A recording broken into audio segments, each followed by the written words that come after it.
ഉടിവിൻ്റെ ദിവസത്തിലേക്ക് എല്ലാ ദിവസവും വൈകിട്ടുള്ള പോസ്റ്റ് മാർക്കറ്റ് റിപ്പോർട്ടിലേക്ക് കിടക്കാം. ഇന്ന് ഏപ്രിൽ 29 ബുധനാഴ്ച ദിവസം മാർക്കറ്റ് വളരെയധികം പോസിറ്റീവായ രീതിയിൽ ക്ലോസ് ചെയ്യാനായിട്ട് സാധിച്ചു. 24,150 മുകളിൽ നിഫ്റ്റി ക്ലോസ് ചെയ്തു. റിലയൻസ് തുടർച്ചയായ 3 ദിവസം പോസിറ്റീവിൽ ക്ലോസ് ചെയ്തിട്ടുണ്ട്. നാളെ വളരെ പ്രധാനപ്പെട്ട ദിവസമാണ്. കാരണം ഇന്ന് ഇന്ത്യൻ സമയം 11 മണിക്ക് US സെൻട്രൽ ഗവൺമെൻറ് അവിടുത്തെ പലിശ നിരക്കിനെ സംബന്ധിച്ചുള്ള തീരുമാനങ്ങൾ എടുക്കുന്ന ദിവസമാണ്. അതുകൊണ്ട് തന്നെ നാളെ നമുക്ക് വളരെയധികം കോഷ്യസ് ആയിട്ട് തന്നെ മാർക്കറ്റിനെ വീക്ഷിക്കേണ്ടതായിട്ടുണ്ട്. FISൻ്റെ കാര്യം എടുക്കുകയാണെങ്കിൽ ഈ ഒരു മാസം 59,000 കോടി രൂപയ്ക്ക് മുകളിൽ FIS സെല്ലിംഗ് മോഡിൽ തന്നെയാണ് ഉണ്ടായിരുന്നത്. എങ്കിലും മാർക്കറ്റ് സസ്റ്റെയിൻ ചെയ്ത് നിൽക്കാനായിട്ട് സാധിച്ചു. ഇന്ന് ഇന്ത്യൻ മാർക്കറ്റിൽ നിഫ്റ്റിയിൽ മികച്ച പ്രകടനം നടത്തിയ കമ്പനീസ് പരിശോധിക്കുമ്പോൾ കാണാൻ സാധിക്കും നമുക്ക് ITC, ടെക്കം, മാരുതി, കോൾ ഇന്ത്യ, റിലയൻസ് തുടങ്ങിയ സ്റ്റോക്കുകളാണ്.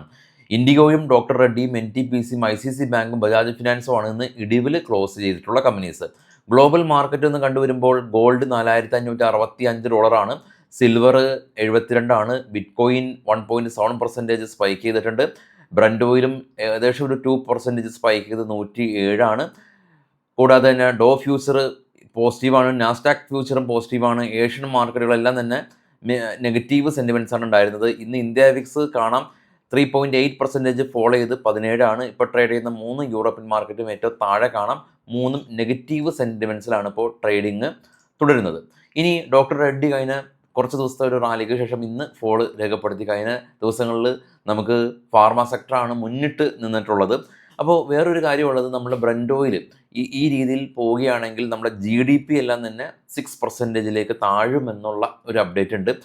അതുപോലെ മെയ് മാസം തുടങ്ങുകയാണ്. അപ്പോൾ ഈ ഒരു മാസത്തിൻ്റെ തുടക്കത്തിൽ എല്ലാ മാസത്തിൻ്റെയും ആദ്യ ദിവസങ്ങളിലാണ് LPGയുടെ പ്രൈസ് ചേഞ്ചസ് എല്ലാം തന്നെ വരുന്നത്. അപ്പോൾ ഹോർമോസിലെല്ലാം തന്നെ ഇത്തരത്തിൽ പ്രതിസന്ധികൾ ഉണ്ടാകുന്ന സമയത്ത് LPGയുടെ റിവിഷൻ അത് വളരെയധികം ഫോക്കസ് ചെയ്ത് നമ്മൾ നോക്കേണ്ട ഒരു കാര്യം തന്നെയാണ്. ഇന്ത്യൻ റുപ്പീസ് 14 പോയിൻ്റ് ഇടിഞ്ഞ് 94.82 ഇന്ത്യൻ റുപ്പീസ് ഇപ്പോൾ ട്രേഡിങ് തുടരുന്നത്. ഇന്ന് ഒരുപാട് കമ്പനീസിൻ്റെ റിസൾട്ട് വന്നിരുന്നു. ഇതിൻ്റെ പ്രധാനപ്പെട്ട റിസൾട്ടുകളൊക്കെ നമ്മൾ നോക്കുമ്പോൾ ബജാജ് ഫിനാൻസ് നെറ്റ് പ്രോഫിറ്റ് എല്ലാം തന്നെ 23% ഇയർ ഓൺ ഇയർ ഉയർന്ന് 4,839 കോടി രൂപ കരസ്ഥമാക്കി. ഡിവിഡൻഡ് കമ്പനി പ്രഖ്യാപിച്ചിട്ടുണ്ട്, 6 രൂപ ഡിവിഡൻഡ് പ്രഖ്യാപിച്ചിട്ടുണ്ട്. കൂടാതെ അദാനി പവർ നെറ്റ് പ്രോഫിറ്റ് 64% ഉയർന്ന് 4,273 കോടി രൂപ കരസ്ഥമാക്കി. ടാറ്റ മോട്ടോഴ്സ് കമ്പനി ഏകദേശം 144 പേറ്റൻറ്റിന് വേണ്ടിയിട്ട് കമ്പനി അപേക്ഷ സമർപ്പിച്ചു എന്നുള്ള ന്യൂസ് ഉണ്ട്.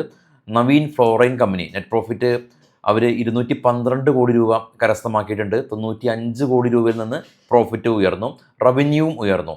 പിന്നീട് പ്രധാന റിസൾട്ട് വന്ന കമ്പനി സ്കാഫേഴ്സ് ഇന്ത്യ ആയിരുന്നു. നെറ്റ് പ്രോഫിറ്റ് അവർ 252 കോടി രൂപയിൽ നിന്ന് 316 കോടി രൂപയിലേക്ക് പ്രോഫിറ്റ് ഉയർന്നിട്ടുണ്ട്, റവന്യൂവും ഉയർന്നിട്ടുണ്ട്. ഇന്ത്യ ബുൾസ് ഇന്ന് സ്റ്റോക്ക് ഏകദേശം 6% റാലി രേഖപ്പെടുത്തിയതായിരുന്നു. കമ്പനി ലോസിലാണ് ഉണ്ടായിരുന്നത്, 164 കോടി രൂപ.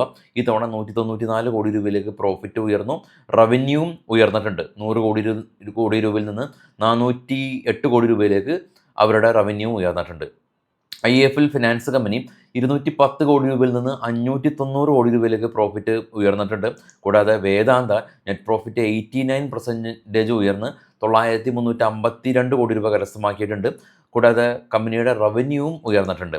ഫെഡറൽ ബാങ്ക് നെറ്റ് പ്രോഫിറ്റ് ഉയർന്നു, പക്ഷേ സ്റ്റോക്കിൽ നിന്ന് ഫോളോ ചെയ്തെങ്കിൽ കൂടിയും നെറ്റ് പ്രോഫിറ്റിൽ 22% വർധനവ് രേഖപ്പെടുത്തി 1,259 കോടി രൂപ കരസ്ഥമാക്കി. നെറ്റ് ഇൻട്രസ്റ്റ് ഇൻകം 33% ഉയർന്നിട്ടുണ്ട്.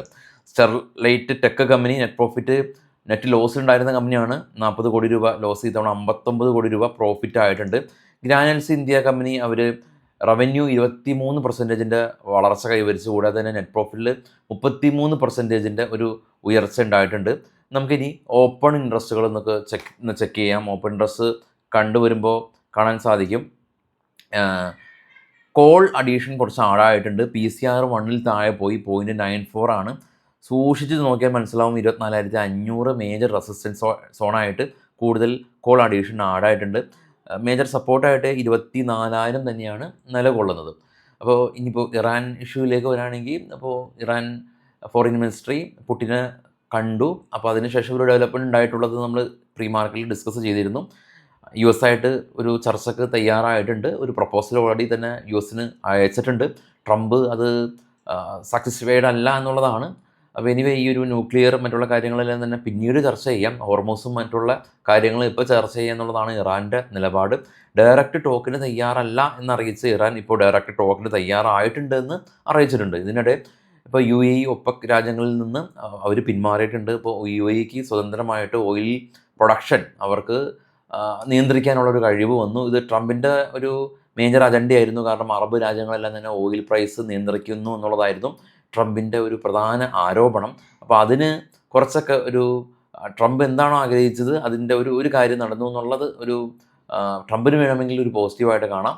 നമുക്ക് നാളെ രാവിലെ പ്രീ മാർക്കറ്റിൽ കാണാം. അപ്പോൾ ഈ ഒരു മോഡ് നിങ്ങൾക്ക് ഓക്കെ ആണോ എന്ന് കരുതുക. കാരണം ഇത് നമ്മൾ ന്യൂസ് ഫേസ്ബുക്കിലേക്കും കൂടി അപ്ലോഡ് ചെയ്യാമെന്നുള്ളൊരു ധാരണയിലാണ് ഈ ഒരു പോർട്രൈറ്റ് മോഡൽ ഷൂട്ട് ചെയ്തിട്ടുള്ളത്.